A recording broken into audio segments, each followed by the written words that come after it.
Okay, hello everybody. Welcome to Korean Atlanta Mentorship.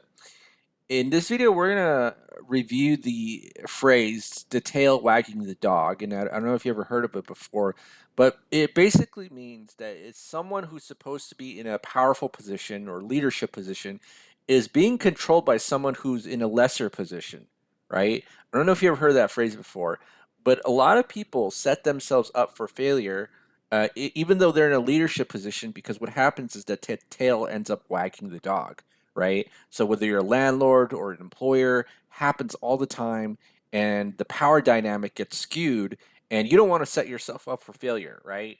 And one of the reasons why I talk about this is because in real estate, a lot of people who become landlords end up uh, getting sick of it really quickly. Just like one of my friends who's been actually a landlord less than I have. I've been a landlord for about, I think, a little bit more than a year, and my friend is sick of it, right?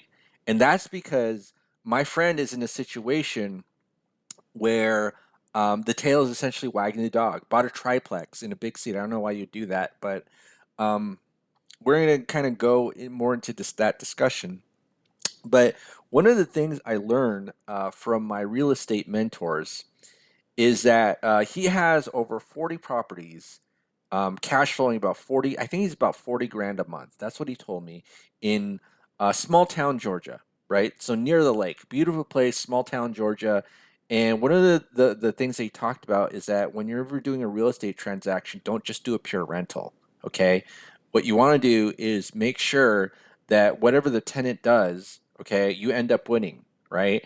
And that's why, and I'm not going to go too specific on his situation or what his strategy is, but that's why during the lockdowns or whatever you want to call it, every tenant ended up paying the rent on time because he structures the deals in a way that if they did not pay the rent, they'd actually lose out more than if they had just kept paying the rent. Right? Crazy, right? And that's what happens when the dog wags the tail rather than tail wagging dog.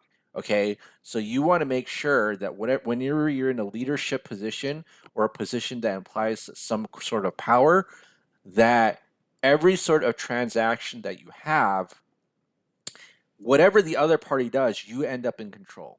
Now, I'm going to give you the classic example, okay, of when employers want to look like they're in control, but they're caught off guard. And the easiest one is that when an employee quits their job for another job offer, and then they're like scrambling because like maybe you were like super good and they didn't think they could give you, they thought they could only give you like a 3% pay raise every single year, right?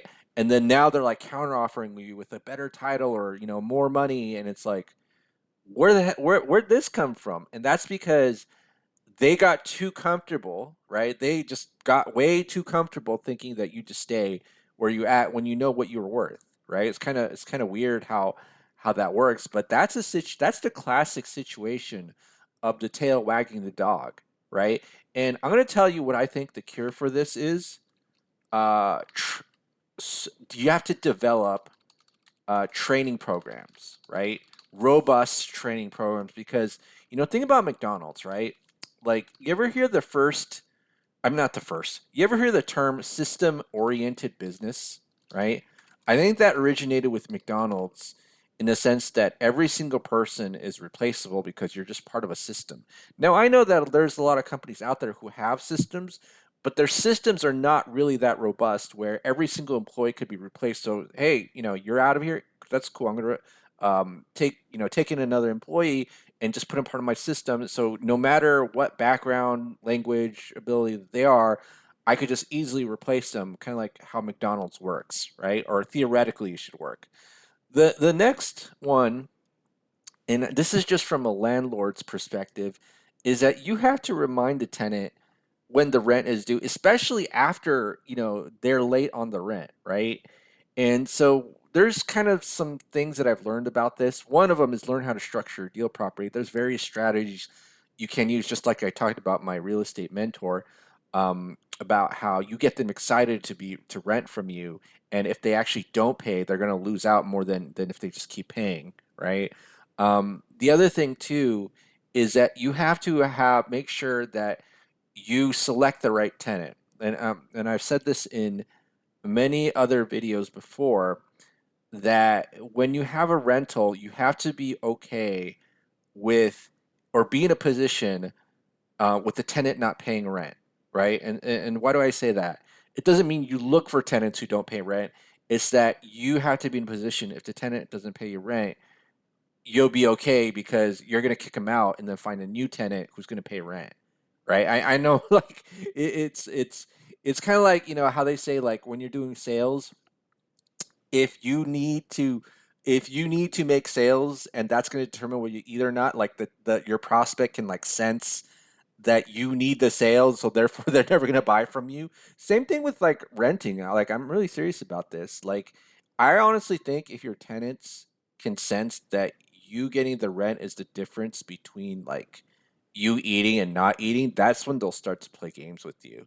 And so, like, this is why, like, 95% of the hardest work as a landlord is selecting the tenant, and not just putting any old tenant in your rental house. Because what happens when a landlord gets desperate and they don't, apply their rental criteria of who they're looking for, and this isn't really that hard, right? It's just not accepting anybody with a heartbeat. That's really what it is, and having a few standards.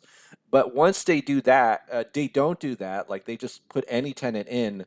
The tenant can sense that, right? The tenant can sense that, and then that's when they're going to start to play games with you. And now you're begging them to pay the rent. And that's not a position that you want to be, right? Because the tail is going to wag the dog at that time, and you don't want to be in that position. Okay, but yeah, so this is just some a leadership training about what you have to look out for whenever you're interacting with other people, so that you're the dog and you're wagging the tail, and not the tail wagging the dog. And here's the other thing too. I'm actually gonna do a live stream, I think, the end of this week. I haven't figured out a date yet, about leadership, right? I haven't talked about that in a while, but I feel like I need to get back into that. So if you want to go into the live stream, it's exclusive for channel members only.